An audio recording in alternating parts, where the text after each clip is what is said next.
योगी नजरों से नजरें मिलाकर दुश्मन का हर राज निकाल लेते हैं। वो आवाज से ही पूरे शरीर का वजन निकाल लेते हैं। इसलिए हम उनको दिल में बिठाए हैं, क्योंकि दुआ देकर वो दुश्मनों की जान निकाल लेते हैं। नमस्कार, मैं कवि बाला बिहारी यूपी की राजनीति पर एक कविता प्रस्तुत कर रहा हूँ। गौर कीजिए कि जो अब तक छुपी थी वो राज भी खुल जाएगी, कि जो अब तक छुपी थी वो राज भी खुल जाएगी। चोरी पर भाषण देने वाले चोरों की पोल भी खुल जाएगी। हमने देखा है बाघों को भी बकरा बनते हुए। शेर के साथ जंग में आने दो, इनकी औकात भी खुल जाएगी।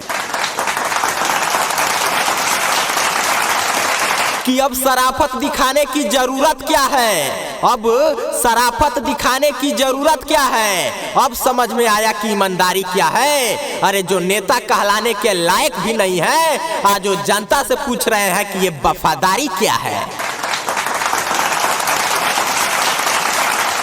दोस्तों, यूपी में जैसे जैसे चुनाव करीब आ रहा है, वैसे वैसे उत्तर प्रदेश में वर्षों तक राज करने वाली पार्टी के नेताओं का नींद उड़ती जा रही है। तुष्टीकरण की राजनीति करने वाले अपने शासन काल में सरेआम हिंदुओं का नरसंहार कराने वालों की दिल की धड़कन धक धकाने लगी है। और इसी घबराहट और बेचैनी में ये नेता तरह तरह के हथकंडे अपना रहे हैं और योगी जी को सत्ता से हटाने के लिए अपनी पूरी ताकत झोंक दिए हैं। शायद उनको पता नहीं है कि ये योगी है मोदी से भी कई गुना ज्यादा खतरनाक है। कि रंग बदलने लगे हैं, चेहरे काले हो गए हैं। कि रंग बदलने लगे हैं, चेहरे काले हो गए हैं। नफरत फैलाने वाले भी आज दिलवाले हो गए हैं।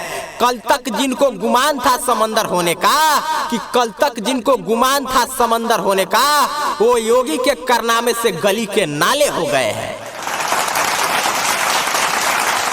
मित्रों, सपा नेता अखिलेश यादव, जिन्होंने अपने शासन काल में मेरठ में 70,000 करोड़ में हज हाउस बनवाया, जो विश्व का सबसे बड़ा हज हाउस है। जो अखिलेश यादव अब तक 1000 से ज्यादा मस्जिदों का निर्माण करा चुके हैं, आज वो भी बयान दे रहे हैं कि अगर हम सत्ता में रहते तो हम भी राम मंदिर बनाते। मुझे समझ में नहीं आता है कि ये मंदबुद्धि नेता जनता को कितना बेवकूफ और नादान समझते हैं। क्या जनता नहीं जानती कि अखिलेश यादव के शासन काल में 500 से ज्यादा मंदिरों को तोड़ा गया? क्या जनता भूल गई है कि मुजफ्फरनगर दंगे में 2013 में 64 हिंदुओं को सरेआम गोलियों से भुनवा दिया गया? कैसे भूल सकती है जनता? अलीगढ़ दंगे में 73 हिंदुओं को मरवाया गया। कैसे भूल सकती है जनता? सैकड़ों राम भक्तों पर जब गोलियां चलवाकर उन्हें मरवाया गया। जिनके शासन काल में हिंदू थोक भाव में कटते थे, आज वो भी हिंदू हित की बात करते हैं। गौर कीजिए कि सपा राजनीतिक गलियारे की काली स्याही है। सपा पाप के पहाड़ की स्वयं एक गवाही है। सपा यूपी में भटकती आत्मा का भवन है। सपा भेदभाव की लाशों पर की हुई हवन है। सपा हिंदू माताओं की गोद उजाड़ने का नाम है। सपा देश की एकता बिगाड़ने का धाम है। सपा में देश के गद्दारों का वास है। सपा तुष्टीकरण की राजनीति का खास है। सपा देश को टुकड़ों में बांटने की धारा है। सपा देश की लुटेरों की एक विचारधारा है। भेड़िए के शाकाहारी होने का इंतजार क्या करना, कि भेड़िए के शाकाहारी होने का इंतजार क्या करना। गिरगिट की तरह रंग बदलने वालों से प्यार क्या करना। गंगा यमुनी तहजीब का अब सपना मत दिखा, कि गंगा यमुनी तहजीब का सपना अब मत दिखा।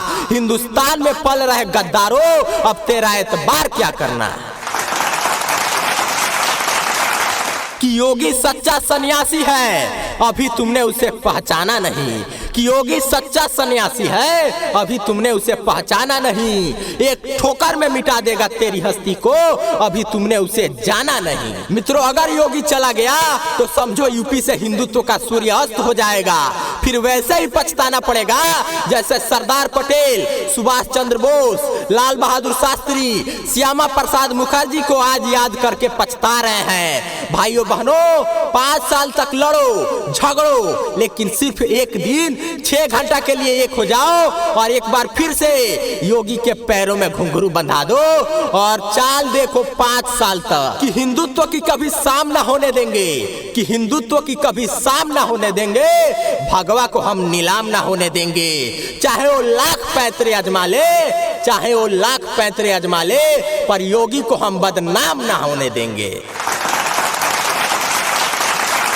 और ये अंतिम 4 पंक्तियां पढ़ के अपने कविता को समाप्त कर रहा हूं। और जितने भी योगी भक्त हैं, जितने भी देशभक्त हैं, इस कविता को ज्यादा से ज्यादा शेयर कीजिए, यूपी के कोने कोने में पहुंचा दीजिए। और यूट्यूब पे सर्च कीजिए कवि बाला बिहारी और हमारे सभी कविताओं को सुनिए और हमारे चैनल को भी सब्सक्राइब कर लीजिए और साथ ही बेल आइकन को भी दबा लीजिए। कि अभी सत्ता के सपने ख्वाबों में पाल रहे हो, कि अभी सत्ता के सपने ख्वाबों में पाल रहे हो, हार सामने है फिर भी लड़ रहे हो। कि अरे अभी सत्ता के सपने ख्वाबों में पाल रहे हो, हार सामने है फिर भी लड़ रहे हो। जब जोश था लोगों में तब समझ ना पाए, जनता को जख्म देके अब गिड़गिड़ा रहे हो।